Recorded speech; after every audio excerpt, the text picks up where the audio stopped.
What's up everybody, how's it going, and welcome to the Minute Channel. Today is Thursday and we only have one more day before Shin Megami Tensei 3 Nocturne HD Remaster comes out to live, available for everybody. So today I have 5 tips for you. This is just 5 friendly tips for you to kind of get a best of your experience. I've been playing Shin Megami Tensei Nocturne for some time now. I played the original one so many times and I'm not really a huge fan of it. So this is just an order for kind of give you some tips for beginners, so people just starting into the series and saying, hey, you know, I want to know more about this game, right? So let's go ahead and jump right into it. And number one, I just want to say, learn the mechanics of the game. And I don't mean this like in a get good or anything kind of like that. Just like pay attention to the instructions and everything, because it is really important. A lot of the mechanics that you see are maybe mechanics that you know from other games, or the Shin Megami Tensei games, or basically other Persona games, because they do some similar mechanics. But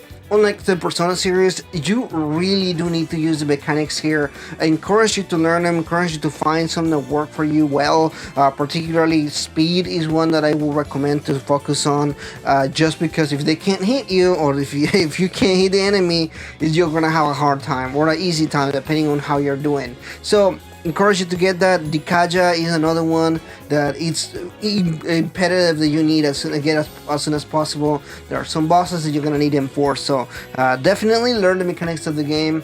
Buffs, debuffs are a must in this game.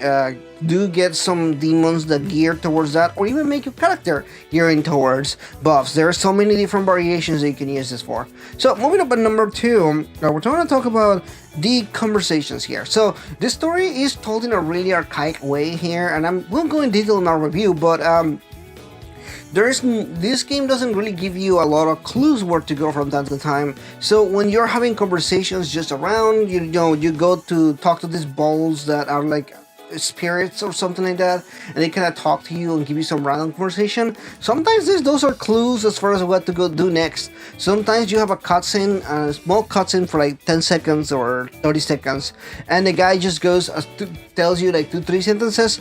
That's literally what you need to do next. So pay attention, don't skip text around.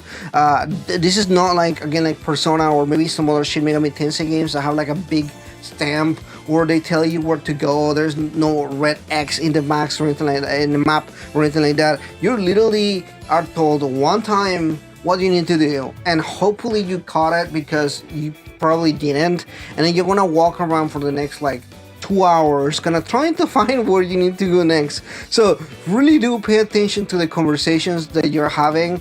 Again, there's not a lot of them. Sometimes you walk around for like an hour, do a dungeon, come out, and nothing really happens. So be sure that you are exploring, and then be sure that you are having conversations with pretty much every NPC out there, because they do tell you things. For example, you arrive to a city, the city is kind of destroyed, and people are telling you, oh hey, we're still working on the city. That means that at some point the city is going to be reworked and you're going to be able to get access to new places. So pay attention to conversations. Little conversations like that means, hey, come back later, you're not supposed to be here yet, kind of thing. So a lot of situations are going to be like that. So make sure that you know when you're talking to other people. And some cutscenes are really obvious that they tell you, hey, you gotta go to this place, so please go to this place, or something like that. So there's gonna be a lot of backtracking as well. Don't worry, it's part of the story. That's how it's supposed to happen and everything. Sometimes you're like, I've already been here like 3 times, so I probably don't need to be there. Maybe check, you know, just in case.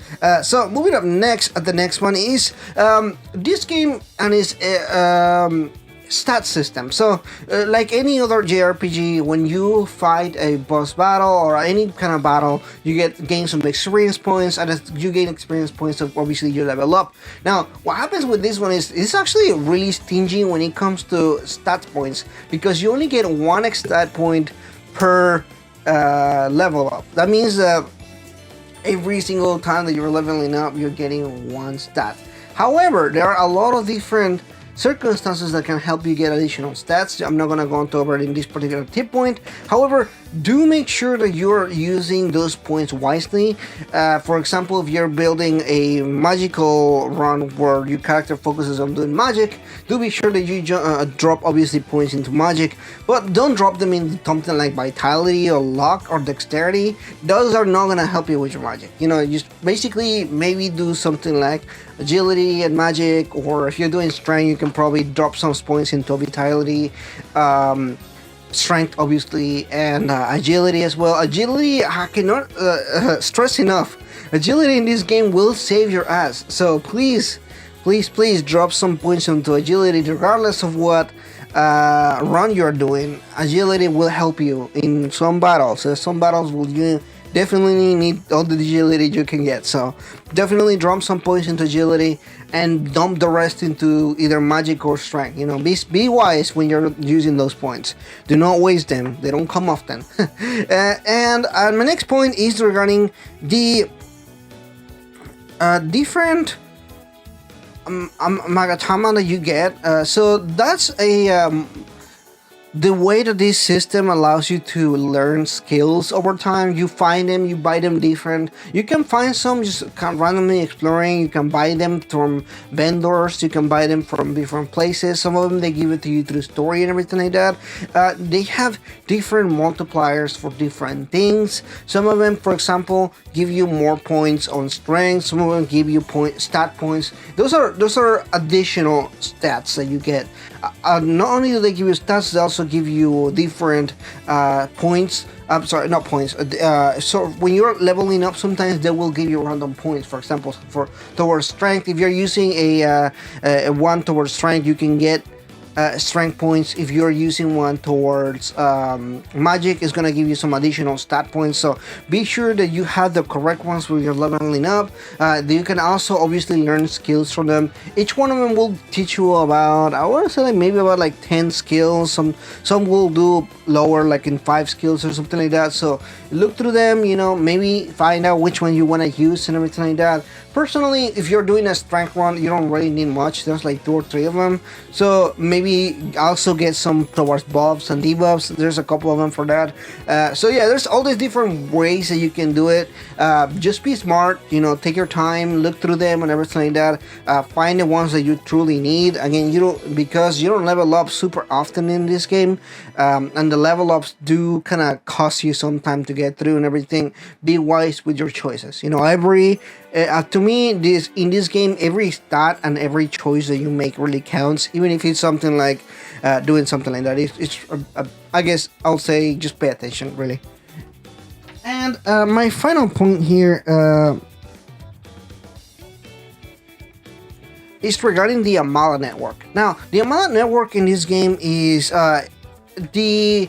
this is an additional dungeon originally in vanilla Nocturne, which came out only in Japan. It didn't really have this, so make sure that you do the Amala Network. It is an additional dungeon, but it does unlock the true ending, the true demon ending if you go all the way through it. So make sure that you do it if you want to do it. You don't necessarily have to, but if you want to grind, if you want to get additional demons, you get some really powerful demons when doing the Amala Network storyline as well.